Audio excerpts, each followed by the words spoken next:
But Stanley simply couldn't handle the pressure. What if he had to make a decision? What if a crucial outcome fell under his responsibility? He had never been trained for that. No. This couldn't go any way except badly. The thing to do now, Stanley thought to himself, is to wait. Nothing will hurt me. Nothing will break me. In here I can be happy forever. I will be happy. Stanley waited. Hours passed, then days. Had years gone by? He no longer had the ability to tell. But the one thing he knew for sure, beyond any doubt, was that if he waited long enough, the answers would come. Eventually, someday, they would arrive. Soon, very soon now, this will end. He will be spoken to. He will be told what to do. Now it's just a little bit closer. Now it's even closer. Here it comes.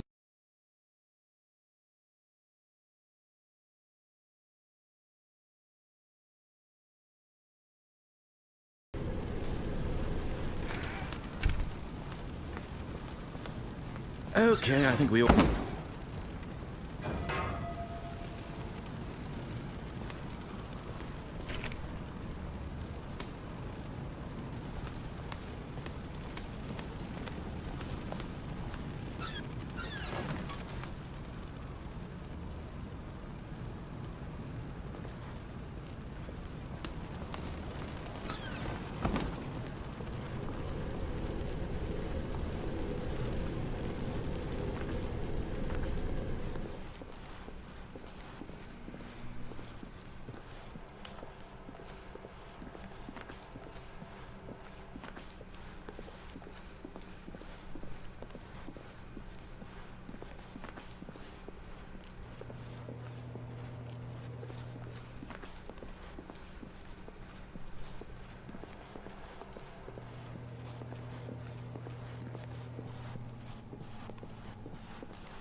Coming to a staircase, Stanley walked upstairs to his boss's office. But Stanley just couldn't do it. He considered the possibility of facing his boss, admitting he had left his post during work hours. He might be fired for that. And in such a competitive economy, why had he taken that risk?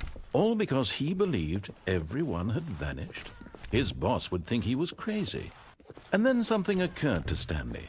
Maybe, he thought to himself, maybe I am crazy. All of my co-workers blinking mysteriously out of existence in a single moment for no reason at all? None of it made any logical sense. And as Stanley pondered this, he began to make other strange observations. For example, why couldn't he see his feet when he looked down? Why did doors close automatically behind him wherever he went? And for that matter, these rooms were starting to look pretty familiar. Were they simply repeating? No, Stanley said to himself, this is all too strange. This can't be real. And at last, he came to the conclusion that had been on the tip of his tongue. He just hadn't found the words for it. "I'm dreaming!" he yelled. "This is all a dream." Oh, what a relief Stanley felt to have finally found an answer, an explanation. His co-workers weren't actually gone. He wasn't going to lose his job. He wasn't crazy after all. And he thought to himself, I suppose I'll wake up soon. I'll have to go back to my boring real-life job pushing buttons. I may as well enjoy this while I'm still lucid. So he imagined himself flying and began to gently float above the ground. Then he imagined himself soaring through space on a magical starfield, and it too appeared. It was so much fun, and Stanley marveled that he had still not woken up. How was he remaining so lucid? And then perhaps the strangest question of them all entered Stanley's head. One he was amazed he hadn't asked himself sooner. Why is there a voice in my head dictating everything that I'm doing and thinking? Now the voice was describing itself being considered by Stanley, who found it particularly strange. I'm dreaming about a voice describing me, thinking about how it's describing my thoughts, he thought. And while he thought it all very odd and wondered if this voice spoke to all people in their dreams, the truth was that, of course, this was not a dream. How could it be? Was Stanley simply deceiving himself, believing that if he's asleep, he doesn't have to take responsibility for himself? Stanley is as awake right now as he's ever been in his life. Now, hearing the voice speak these words was quite a shock to Stanley. After all, he knew for certain, beyond a doubt, that this was in fact a dream. Did the voice not see him float and make the magical stars just a moment ago? How else would the voice explain all that? This voice was a part of himself too. Surely, if he could just... He would prove it. He would prove that he was in control, that this was a dream. So he closed his eyes gently, and he invited himself to wake up. He felt the cool weight of the blanket on his skin, the press of the mattress on his back, the fresh air of a world outside this one. Let me wake up, he thought to himself. I'm through with this dream. I wish it to be over. Let me go back to my job. Let me continue pushing the buttons. Please, it's all I want.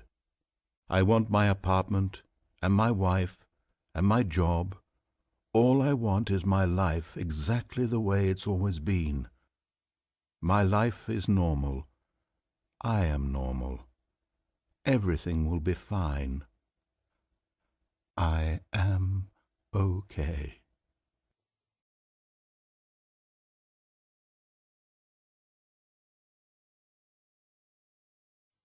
Stanley began screaming. Please, someone, wake me up. My name is Stanley. I have a boss. I have an office. I am real. Please, just someone tell me I am real. I must be real. I must be. Can anyone hear my voice? Who am I? Who am I? And everything went black.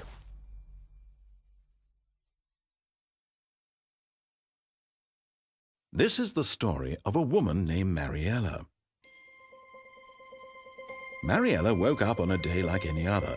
She arose, got dressed, gathered her belongings, and walked to her place of work. But on this particular day, her walk was interrupted by the body of a man who had stumbled through town talking and screaming to himself, and then collapsed dead on the sidewalk.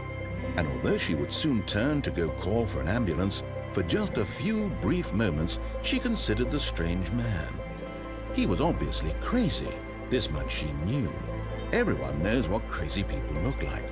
And in that moment, she thought to herself how lucky she was to be normal. I am sane. I am in control of my mind. I know what is real and what isn't. It was comforting to think this, and in a certain way, seeing this man made her feel better. But then she remembered the meeting she had scheduled for that day. The very important people whose impressions of her would affect her career, and by extension, the rest of her life.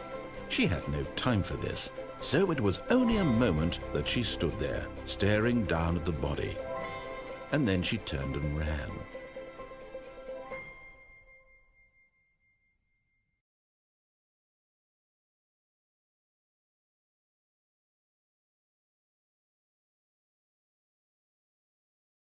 Descending deeper into the building, Stanley realized he felt a bit peculiar. It was a stirring of emotion in his chest, as though he felt more free to think for himself, to question the nature of his job. Why did he feel this now, when for years it had never occurred to him? This question would not go unanswered for long.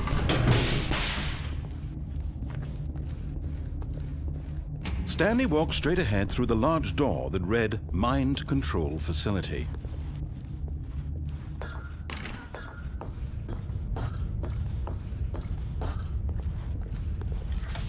The lights rose on an enormous room packed with television screens.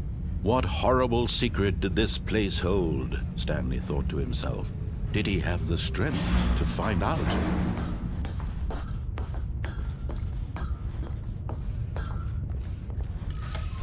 Now the monitors jumped to life, their true nature revealed. Each bore the number of an employee in the building, Stanley's co-workers. The lives of so many individuals reduced to images on a screen, and Stanley, one of them, eternally monitored in this place where freedom meant nothing. This mind control facility, it was too horrible to believe. It couldn't be true. Had Stanley really been under someone's control all this time? Was this the only reason he was happy with his boring job? That his emotions had been manipulated to accept it blindly?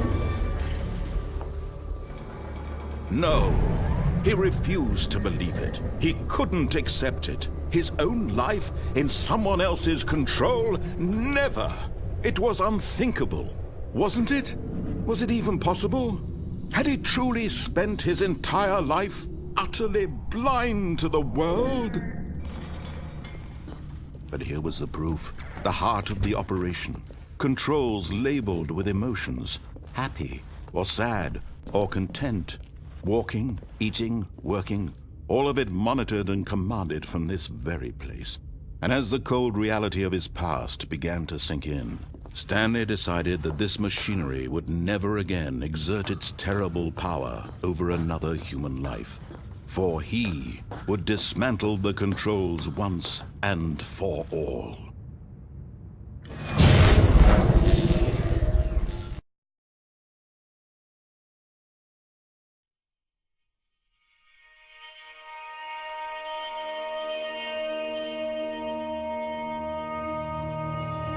Blackness and a rising chill of uncertainty.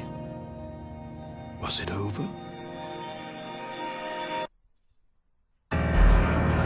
Yes! He had won! He had defeated the machine, unshackled himself from someone else's command. Freedom was mere moments away.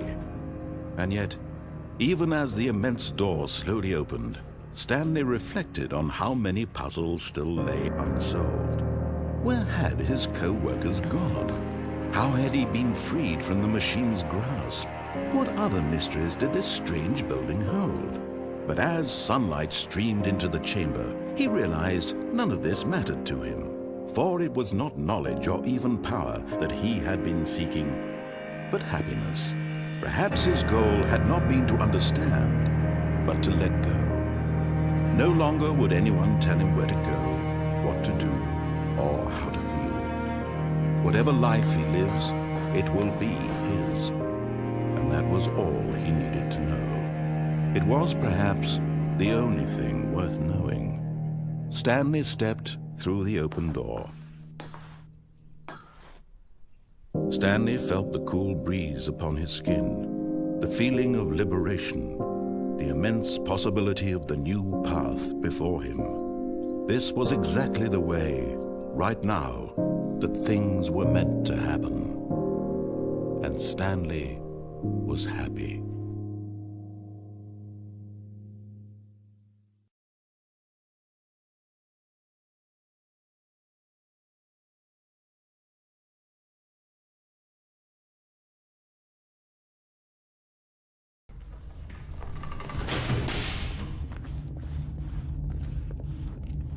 Stanley walked straight ahead through the large door that read Mind Control Facility. Although this passageway had the word escape written on it, The truth was that at the end of this hall, Stanley would meet his violent death. The door behind him was not shut. Stanley still had every opportunity to turn around and get back on track. At this point, Stanley was making a conscious, concerted effort to walk forward and willingly confront his death.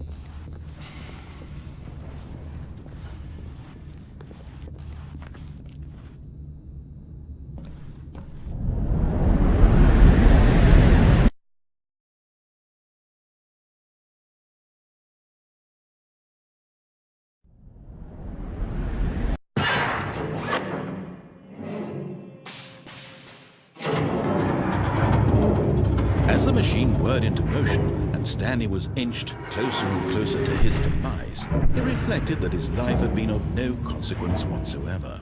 Stanley can't see the bigger picture.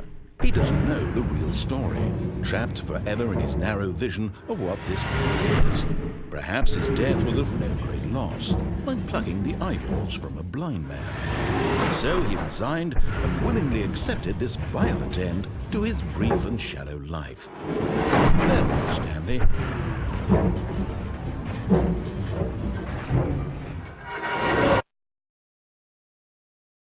"Farewell, Stanley," cried the narrator, as Stanley was led helplessly into the enormous metal jaws. In a single visceral instant, Stanley was obliterated as the machine crushed every bone in his body, killing him instantly.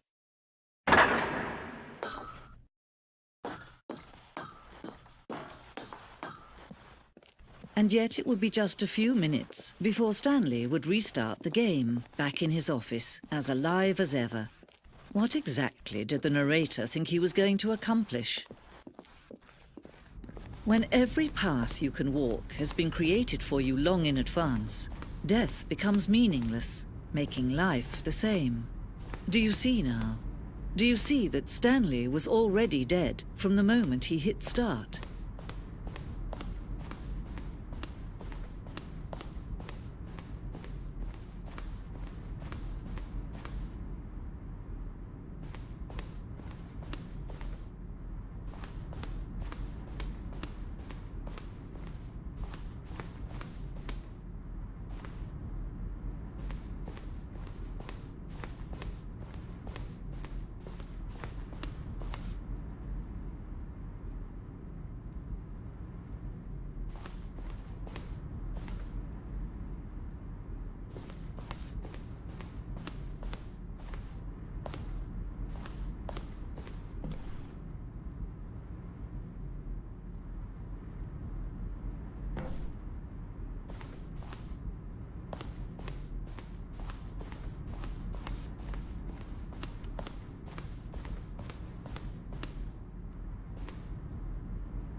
Oh, look at these two. How they wish to destroy one another. How they wish to control one another. How they both wish to be free.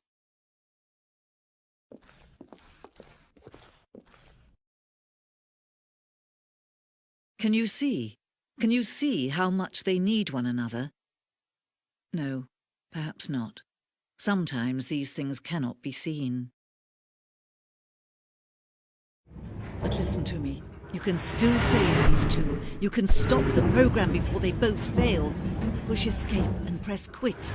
There's no other way to beat this game. As long as you move forward, you'll be walking someone else's path. Stop now and it'll be your only true choice. Whatever you do, choose it. Don't let time choose for you. Don't let